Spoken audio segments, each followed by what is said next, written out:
ఒక దైవ సేవకుడు ట్రైన్లో వెళ్తా ఉన్నాడు. ఇంకొక పబ్లిక్ మీటింగ్స్లో ప్రసంగం చేయాలా.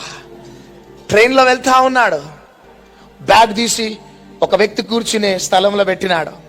బైబిల్ చదువుకుంటా ఉన్నాడు సేవకుడు. హల్లెలూయా. సేవకులు హల్లెలూయా చెప్దాం. హల్లెలూయా. బైబిల్ చదువుకుంటా ఉన్నాడు. బ్యాగ్ పెట్టినాడు. ఆ బ్యాగ్ తీస్తే ఇంకొక వ్యక్తి కూర్చుంటాడు. అప్పుడే ఒక కుంటి వ్యక్తి కుంటుకుంటూ ట్రైన్ ఎక్కినాడు. అయ్యా కొంచెం బ్యాగ్ ది అయ్యా ప్లీజ్, నేను కూర్చుంటా అంటే, నన్ను డిస్టర్బ్ చేయకు, నేను బైబిల్ చదువుకుంటున్నా. హల్లెలూయా. ఏంటిదట?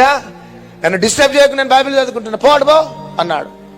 చాలాసేపు నిలబడి అయ్యా ప్లీజ్ అయ్యా, ఆ బ్యాగ్ తీస్తే నేను కూర్చుంటా కదయ్యా, చాలా కష్టంగా ఉన్నది, కాళ్ళు నొప్పి పెడుతున్నాయి అంటే ఆ దైవ సేవకుడు భయంకరంగా తిట్టి పంపించేస్తున్నాడు.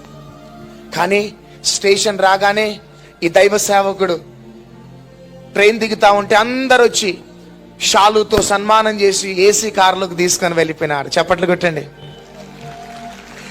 ఈ కుంటి వ్యక్తి ట్రైన్ దిగుతుంటే ఒక డొక్కు స్కూటర్ మీద తీసుకొని ఇంకొకళ్ళు వచ్చి వెళ్ళిపోయినారు.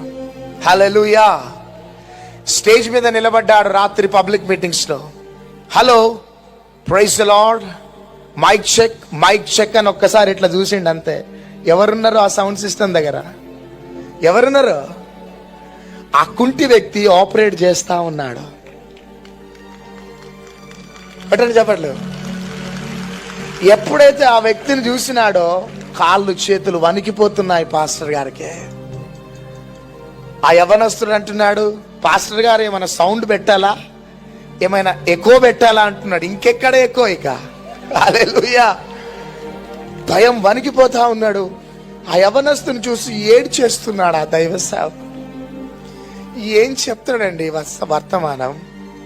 ఏమున్నది అక్కడ చెప్పటానికి? చివరికి ఒక వచనం పాట ఎత్తుకోండి అన్నాడు. అందరు పాట ఎత్తుకున్నారు. ఆ పార్సనేజ్ లోకి వెళ్ళి, యేసయ్యా ఈరోజు మెసేజ్ ఇచ్చే అర్హత నాకు లేదయ్యా, నీ బైబిల్ పట్టుకునే అర్హత నాకు లేదయ్యా, నన్ను క్షమించయ్యా అని ప్రార్థన చేసి స్టేజ్ మీద ఆ యవనస్తుని పిలిచి హగ్ చేసుకొని ముద్దు పెట్టి ట్రైన్లో జరిగిన సాక్ష్యం చెప్పిన తర్వాత బలమైన అభిషేకం దైవ సేవకుని మీద దిగింది. గట్టిగా చేపట్లు కొడదాం. Download Moj.